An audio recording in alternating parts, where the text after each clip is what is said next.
पौड़ी जिले के गंगा दर्शन मोड़ पे, और हम जानना चाहेंगे कि किस प्रकार की समस्या यहाँ पर लोगों को है और उसके विकास के बारे में बात करेंगे, किस तरीके के विकास यहाँ पर हो सकते हैं। तो इस संदर्भ में हम लोग बात करते हैं, कुछ लोग हमारे साथ जुड़े हुए हैं यहाँ पर, तो उन्हीं से जानते हैं उनकी जवानी कि क्या कुछ कहते हैं यहाँ की समस्याओं के बारे में और विकास के बारे में। आपका शुभ नाम? मेरा नाम सुमन जोशी है। जोशी जी, क्या करते हैं आप? मैं व्यापारी हूँ और समस्याएं तो जिस प्रकार के जो आपका सवाल था समस्याओं के बारे में, विकास के बारे में, समस्याएं तो बहुत प्रकार की हैं। विकास भी कई प्रकार के क्षेत्रों में हो सकता है। मैं एक एंटरटेनमेंट के बारे में, मनोरंजन के बारे में, इस समस्या के बारे में मैं अपने विचार व्यक्त करूंगा। जैसे कि हम एक व्यापारी हैं तो एक साप्ताहिक जो बंदी मार्केट में होती है तो हम लोग एक हफ्ते में जो है एक बार अपने बाजारों को बंद रखते हैं। इसलिए हमारा उद्देश्य होता है कि हम एक दिन जो है हफ्ते में अपनी फैमिली के साथ अपना टाइम स्पेंड करें। लेकिन अगर घूमने फिरने का सवाल आता है तो कहाँ जाएं?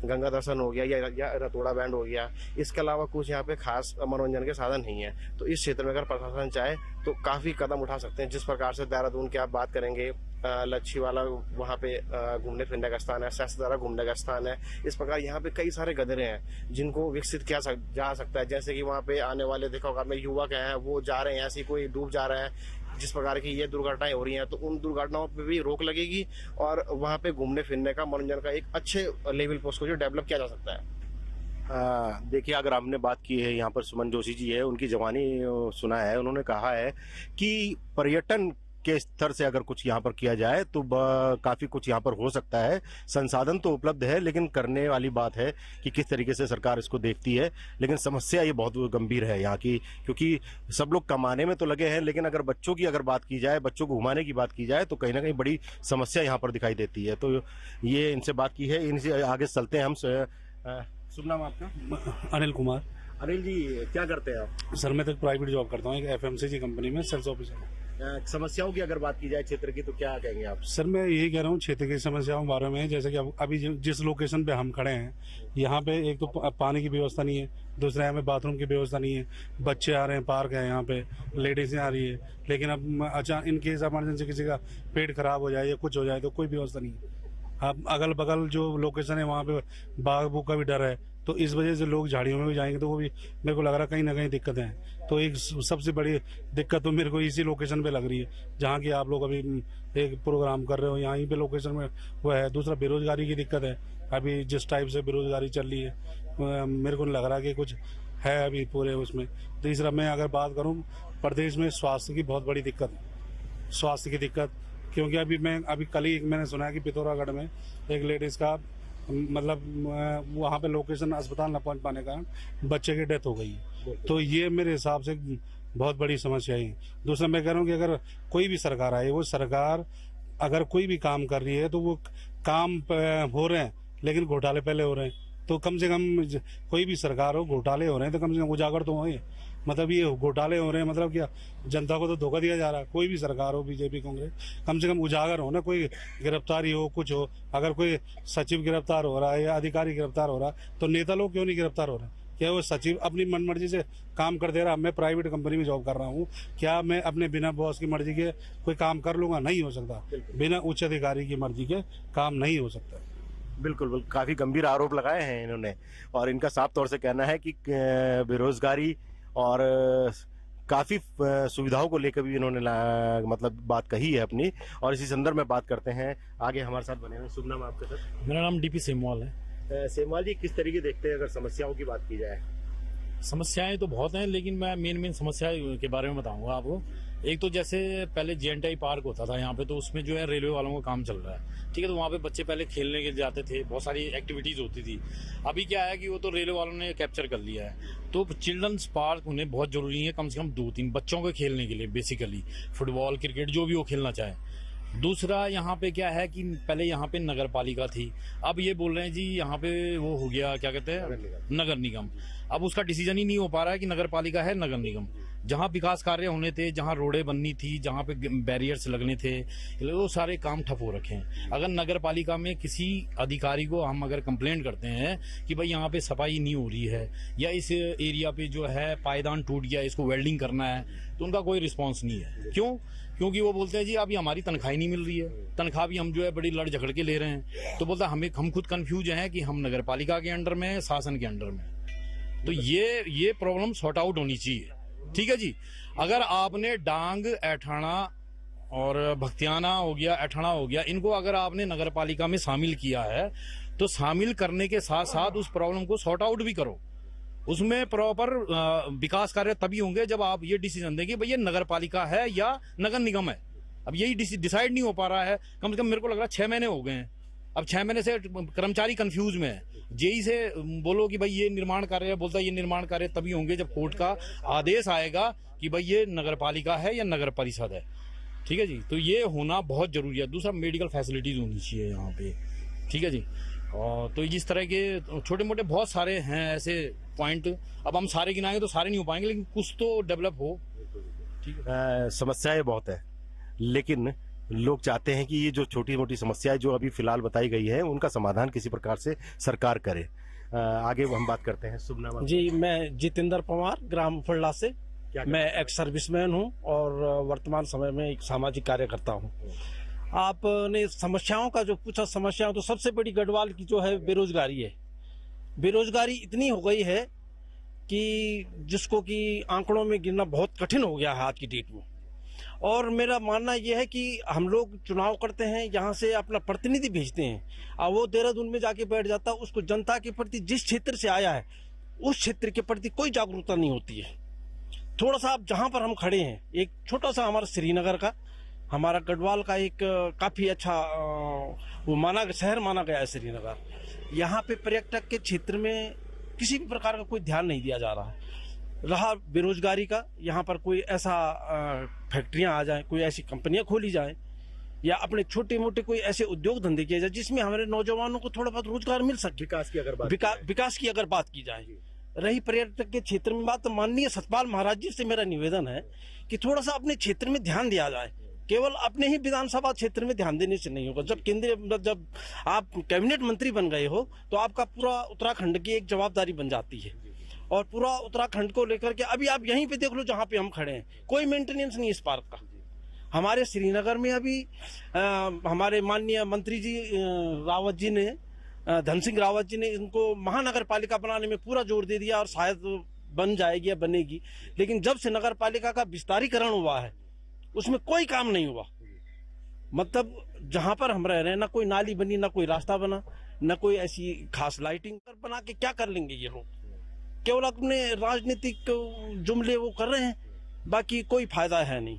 मतलब मेरा बोलना यह है कि जो भी हम प्रतिनिधि यहाँ से चुन के भेजते हैं वो अपने क्षेत्र के विकास की बात करें। सबसे बड़ी हमारी जो गढ़वाल की समस्या है बेरोजगारी है। पहले हमारे यहाँ के लोग थोड़ा बहुत कोई फौज में भर्ती हो जाते थे, लेकिन अभी फौज में भी आपने सुना ही होगा कि एक अग्निवीर पैदा कर दिए हैं, जो कि सबसे बड़ा बेरोजगारी का मुद्दा खड़ा है। वो लड़कों को बेरोजगार करने के लिए है वो मुद्दा। लेकिन खैर वो तो गवर्नमेंट की बड़ी बड़ी हाथों की बात है, उसमें हम क्या बोल सकते हैं। लेकिन आज वो भी नहीं है। हमारे यहाँ पर न कोई फैक्ट्री है, न कोई ऐसी कंपनियां हैं, न कोई ऐसा कारोबार है। लड़के आज के नौजवान को, हर एक को, अगर मेरे को एक फोन चाहिए, एक गाड़ी चाहिए, तो जो लड़का मेरे बराबर हो गया उसको भी वही चीज चाहिए। वो कहाँ से प्रोवाइड करेगा उस चीज को? फिर वो लड़के उल्टे काम करेंगे, गलत धंधों में पड़ेंगे। और जो कश्मीर आज थोड़ा ढीला और चुप हो रखा है, वही हालात हमारे क्षेत्र में भी होंगे। लड़के क्या करेंगे? जब सीधे ढंग से कोई रोजगार नहीं मिलेगा तो उनको कोई ना कोई दाएं बाएं हाथ पांव, जब आदमी नदी में डूबता है तो हाथ पांव मारना शुरू करता है। आदमी बेरोजगारी में डूब रहा है तो वो लड़के कहीं ना कहीं वो करेंगे। अच्छा काम नहीं मिलेगा तो उल्टे काम में फंसेंगे, तो राज्य की बहुत वैसी स्थिति आ जाएगी साहब। तो मेरा निवेदन है नेताओं से कि थोड़ा अपने क्षेत्र में विकास की तरफ ध्यान दिया जाए। कुछ न कुछ ऐसा धंधा वो किया जाएगी जिसमें हमारे उद्योगों की आवश्यकता है।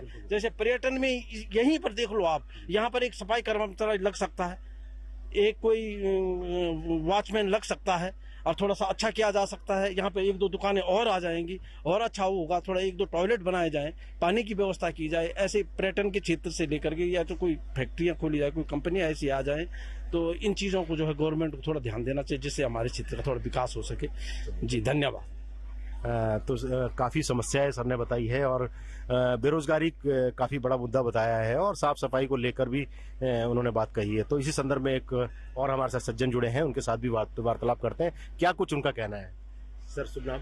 रमेश लाल, मैं एक्स सर्विसमैन हूँ। मेरे को यहाँ पे आज 15 साल रिटायरमेंट हो गया। तो मैं देख रहा हूँ कि जो भी मतलब खासकर मेडिकल का है, जो हमारे मेडिकल साइड से है, क्योंकि इधर से जो है देहरादून या ऋषिकेश काफ़ी दूर पड़ जाता है। खासकर जैसे अभी बरसात है, रात है, या कोई भी पेशेंट ऐसा सीरियस हो जाता है जिसको ले जाने के लिए बड़ी समस्याएं आती हैं। तो यहाँ पे हमारे जो है कि अभी धन सिंह रावत जी ने एक हॉस्पिटल भी खुलवाया संयुक्त में, अच्छी बिल्डिंग है, डॉक्टर भी तकरीबन वहाँ पे हैं। पर रात को अगर कोई पेशेंट जाता है, खासकर आज कभी भी लेबर पेन जो है तकरीबन अक्सर रात को ही होते हैं। या कोई भी बीमारी ये तो नहीं देखेगी कि मैं दिन में वो किसी को या रात को डॉक्टर बैठेंगे तभी होगी। तभी हो गया। अभी लेबर पेन हो गया तो बोले हम रात को यहाँ जो है कि वो नहीं करते हैं, आप सिरकोट चले जाओ।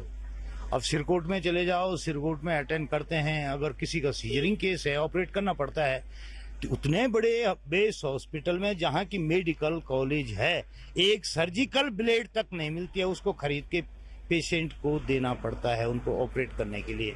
ये बड़ी शर्म की बात है। जहाँ एक सर्जिकल ब्लेड नहीं है इस हॉस्पिटल में, यहाँ दावे तो बहुत करते हैं कि हम मेडिकल हब उसके लिए ऐसा कर रहे हैं, वैसे कर रहे हैं पेशेंटों के लिए, पर एक सर्जिकल ब्लेड तक नहीं मिलती है। सर विकास की अगर बात की जाए फिर किस तरीके से करना है? विकास की जो बात की जाए, जब डॉक्टर अवेलेबल पूरे हैं तो जहाँ पे खासकर मैंने मेडिकल हब बाकी जितनी भी चीजें हैं भाई साहब औरों ने बता दी है, इसलिए मैं मेडिकल क्षेत्र की जो बात करता हूँ कि कोई भी किसी भी हॉस्पिटल में कोई जाता है तो वो ये नहीं बोलेगा कि ये रात है, ये दिन है। कॉल ड्यूटी पे, क्या डॉक्टर कॉल पे नहीं होते हैं? उसको कॉल पे बुलाएं डॉक्टर को। नहीं हुआ है तो बंद करो उस हॉस्पिटल को। किस लिए जो है ड्रामा कर रखा है कि साहब जो है कि कोई अगर रात 12 बजे जाता है कि यहाँ पे डॉक्टर नहीं, आप चलो उधर चले जाओ, बेस में चले जाओ। बेस वाले बोलते हैं यहाँ पे फैसिलिटी नहीं, देहरादून चले जाओ। वो तो रास्ते में मर जाएगा पेशेंट। तो जब यहाँ पे वो चीज अवेलेबल है, अगर कोई सर्जिकल केस है या कोई ज्ञानिक का है या किसी भी साइड किसी भी साइड से, ये विकास ही तो है, किसी भी साइड से है, तो वो जो डॉक्टर यहाँ पे अवेलेबल है वो काम यहाँ पे क्यों नहीं हो सकता है? इतना बड़ा मेडिकल कॉलेज, इस मेडिकल कॉलेज का क्या करना है फिर? ये जो संयुक्त खुला हुआ है इसका क्या करना है? अगर यहाँ पे जो है कुछ नहीं हो सकता पेशेंट का, ये विकास है। दूसरा जो मेन चीज, यहाँ पे जितने भी हमने इतने बड़े जो मार्केट के नजदीक भी जितना ने भी घर बनाए थे, रोड नहीं है बिल्कुल। जो है कि जो भी यहाँ से पहले जो अभी नगर पालिका का तो ऐसे ही चल रहा है, वो बोल रहे हैं हमारा नगर पालिका भी कोई वो नहीं है, शासन का है, प्रशासन उनका अपना ही झगड़ा चल रहा है, साल भर हो गया है। इससे पहले ग्राम प्रधान होते थे, थोड़ा बहुत इधर हो ही जाता था। बारिश खड्डे है, चलने में प्रॉब्लम है, पैदल चलने में प्रॉब्लम है, तो कोई जो है कि मतलब गाड़ी घोड़ा क्या ले जाए, वैसे भी रोड नहीं है। अंधेरे में जाएगा कोई, किसी का पाँव ही टूट जाएगा। बाकी मैं चलिए धन्यवाद आपका। एक और भाई साहब जुड़े हैं इसी श्रृंखला में, बात करते हैं इनसे। आपका शुभ नाम सर? अमित नोडिया। अमित जी क्या कहेंगे अगर समस्याओं की बात की जाए क्षेत्र की, तो किस तरीके से देखते हैं, क्या क्या समस्या आपको नजर आती है? और विकास उसी तरीके से देखते हैं कि दूसरी तरफ हम देखते हैं कि विकास किस प्रकार के होने चाहिए यहाँ पर? जी, सबसे पहले तो बहुत बहुत धन्यवाद कि आपने बोलने का मौका दिया। देखिए, समस्याएं जो हैं विभिन्न प्रकार की हैं। स्वास्थ्य की समस्याएं हो, चाहे शिक्षा की समस्या हो, चाहे सफाई की समस्या हो। आज आप देखते होंगे चारों तरफ कि इतना अवेयरनेस करने के बाद भी सफाई के नाम पे बिल्कुल हम लोग वही जीरो हैं। जब तक हमारे अंदर कल्चर डेवलप नहीं होगा तब तक ये चीज़ें नहीं हो सकती। हमारे डीएनए में चेंज होना बहुत ज़रूरी है। और हम चाहे कितनी भी बातें हवाई कर लें कि हमने इतना वृक्षारोपण कर दिया, ये सब कर दिया, जब तक हम सीरियस एफर्ट नहीं करेंगे तब तक वो धरातल पे इफेक्ट चीज़ें देखेंगे नहीं। और दूसरा मेरा ये है कि आम आदमी जो होता है वो रीढ़ कहलाता है, या ग्रामीण जीवन हो गया जैसे हम कहते हैं कि जब तक गाँव का डेवलपमेंट नहीं होगा तब तक आपके जो विकास के दावे हैं सब खोखले हैं। और जिस प्रकार से आप देख रहे हैं कि युवा हमारा एक नशे की चपेट में बहुत आ रहा है, कि छोटे छोटे बच्चों को आप देख रहे हैं स्मैक का सेवन कर रहे हैं, तो कहीं ना कहीं ये सब चीज़ें ऐसी नहीं है कि ये चीज़ें एक दिन में डेवलप हुई हैं। ये सब चीज़ें धीरे धीरे डेवलप हुई हैं।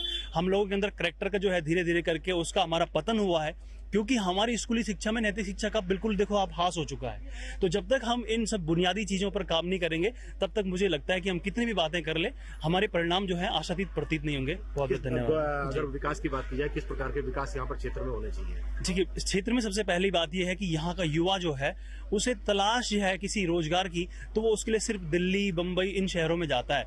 तो मैं चाहता हूँ कि इतना हमारे पास डेवलप्ड एरिया है, इतना हमारे पास छोटा सा एक राज्य जब बना था तो इसकी कल्पना करी थी कि हमारे कम से कम कम जो छोटी छोटी बुनियादी चीजें होंगी कि लोगों को रोजगार के लिए बाहर न जाना पड़े, स्वास्थ्य के लिए बाहर न जाना पड़े। आप भी देखिए इतना बड़ा मेडिकल कॉलेज खुला हुआ है, अगर मैं उसकी बात करूं थोड़ा सा, आप कह रहे डेवलपमेंट किस प्रकार का होना चाहिए, तो जो बुनियादी चीजें होती हैं, स्वास्थ्य सुविधा होती है और शिक्षा होती है, इन पर कार्य करने की जरूरत है। आप देखिए श्रीकोट मेडिकल कॉलेज में इतनी सारी इक्विपमेंट्स लगे हैं लेकिन डॉक्टर्स नहीं है। एक छोटा सर दर्द होता है तो सीधे रेफरल सेंटर बना हुआ है। आज की डेट में हम आए दिन पढ़ते हैं कि गर्भवती महिला ने वहां दम तोड़ दिया। अरे इस प्रकार की बातें इस समाज में होनी ये पाप है हम लोगों के लिए, ये उन लोगों के लिए बिल्कुल प्रायश्चित करने का समय है जो लोग अपने आप को तथाकथित कहते हैं कि हमने इतना विकास कर दिया और अखबार के पन्नों में और मीडिया में वो विकास पुरुष के नाम से जाने जाते हैं। लेकिन धरातल पर अगर एक महिला अभी भी अगर बच्चे को जन्म करते करते उसका देहांत हो जाता है, उसको स्वास्थ्य सुविधाएं नहीं मिलती, तो ये शर्म की बात है। मतलब सरकार को चाहिए कि सरकार को चाहिए इस पर बिल्कुल बिल्कुल गौर करे, इस पर गौर करे और उस पीड़ा को समझे कि जो क्षेत्र के लोग समझते हैं।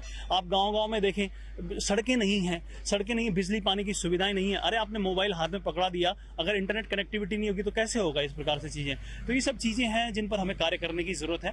स्वास्थ्य का मुद्दा हो गया, चाहे रोजगार का मुद्दा हो गया, इन सब चीजों पर कार्य करने की जरूरत है सरकार को।